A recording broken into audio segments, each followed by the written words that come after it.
બનાસકાંઠા જિલ્લાના અંબાજી ખાતે થોડાક જ અંતરે આવેલા પાડલિયા ગામમાં જે રીતે 2 દિવસ પહેલાં એકાએક હિંસા ફાટી નીકળી, પોલીસ અને ત્યાંના સ્થાનિકો આમને સામને આવી ગયા. ઘટનામાં એવું કહેવાય રહ્યું છે કે ફોરેસ્ટ વિભાગની જે જમીન છે તે ખાલી કરાવવા માટે ફોરેસ્ટના અધિકારીઓ અને કર્મચારીઓ ત્યાં પહોંચ્યા હતા. ત્યારે એકાએક વિવાદ છે તે વકર્યો. ત્યારે મામલે ધારાસભ્ય ચૈતર વસાવાનો મોટો ખુલાસો સામે આવ્યો છે, જેમાં ચૈતર વસાવા એવું કહી રહ્યા છે, તેમને માહિતી એવી મળી રહી છે કે પોલીસે પહેલાં લાઠીચાર્જ કર્યો અને ત્યારબાદ આ હિંસા ફાટી નીકળી. શું સમગ્ર મામલો છે, વિગતે વાત કરીએ. વૈષ્ણવજન તો તેને કહીએ જે પીડ પરાઈ જાનાને રે. નમસ્કાર દર્શક મિત્રો, નવજીવન ન્યૂઝમાં આપનું સ્વાગત છે. હું છું ફૈઝાન. બનાસકાંઠા ફરી એકવાર ચર્ચામાં આવ્યું છે. ચર્ચા પાછળનું કારણ છે અંબાજી ખાતે થોડાક જ અંતર આવેલા પાડલિયા ગામ, જે ફોરેસ્ટ વિભાગના અંડરમાં ગામ આવે છે. ત્યાં ઘણા સમયથી ગ્રામજનો રહેતા હતા, પરંતુ ફોરેસ્ટ વિભાગના અધિકારીઓ અને કર્મચારીઓ તે જમીન વન વિભાગની છે તે ખાલી કરવા માટે પહોંચે છે. ત્યારે એકાએક હિંસા ફાટી નીકળે છે.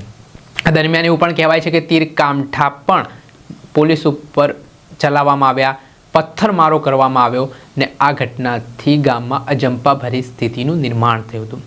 તે બાબતે હવે આદિવાસી સમાજના દિગ્ગજ નેતા અને ડેડિયાપાડાના ધારાસભ્ય ચૈતર વસાવાની પ્રતિક્રિયા સામે આવી છે.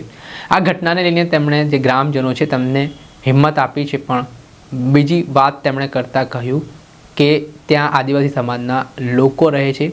વન વિભાગની ટીમ ત્યાં પહોંચી ત્યારે ત્યાંના આદિવાસી આગેવાનોએ સવાલ કર્યા તે અધિકારીઓને કે ભાઈ શું કામ અમારા મકાન ખાલી કરવામાં આવી રહ્યા છે, શું કારણો છે, તમારી જોડે શું પુરાવાઓ છે, ને આને લઈને વિવાદ વકર્યો. ત્યારે અન્ય આદિવાસી સમાજના આગેવાનો પણ વચ્ચે પડ્યા અને વાત સમાધાન તરફ લઈ જઈ રહ્યા હતા. ત્યારે એકાએક મામલો બીચક્યો.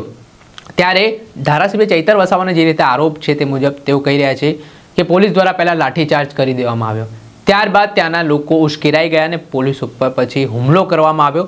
ને આ ઘટનાના લઈને તેમણે આ બાબતે પડપડની માહિતી મેળવી હોવાની વાત તેઓ દાવામાં કરી રહ્યા છે. પહેલાં તો સાંભળો ધારાસભ્ય ચૈતર વસાવાને.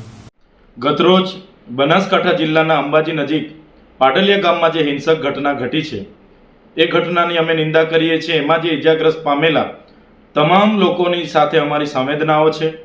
અમે પણ આ બનાવની જાણ થતાં ત્યાંના કેટલાક લોકો સાથે સંપર્ક કરીને આ સમગ્ર ઘટનાની માહિતી લેવાના પ્રયાસો કર્યા. ત્યારે અમને જે માહિતી મળી છે એ માહિતી મુજબ ગતરોજ વન વિભાગના અધિકારીઓ પોલીસ બંદોબસ્ત સાથે પાડલિયા ગામમાં પહોંચે છે અને ત્યાં વર્ષોથી રહેતા આદિવાસી પરિવારોના ઘરો તોડવાની વાત કરે છે.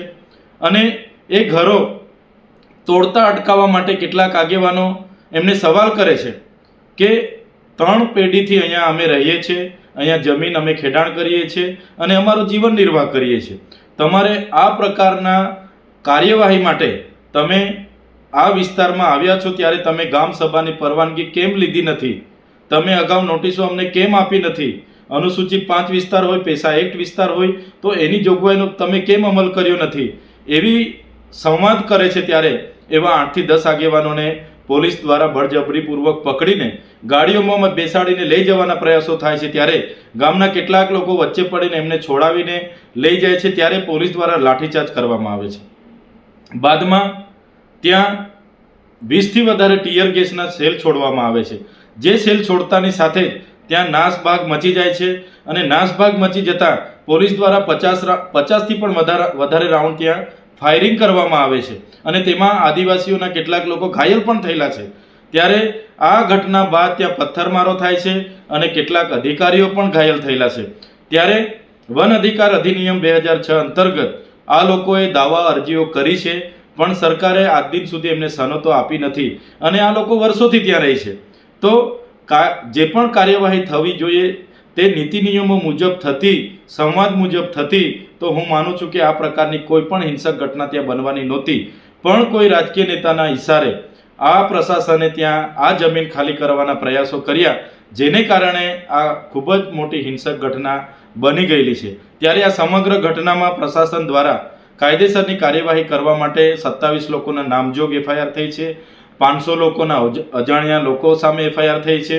ત્યારે અમારે પ્રશાસનને અપીલ છે, જે પણ લોકો આમાં દોષિત હશે, એ કર્મચારી હોય કે ત્યાંના આદિવાસી લોકો હોય, તો ચોક્કસ બધા પર કાર્યવાહી થવી જોઈએ.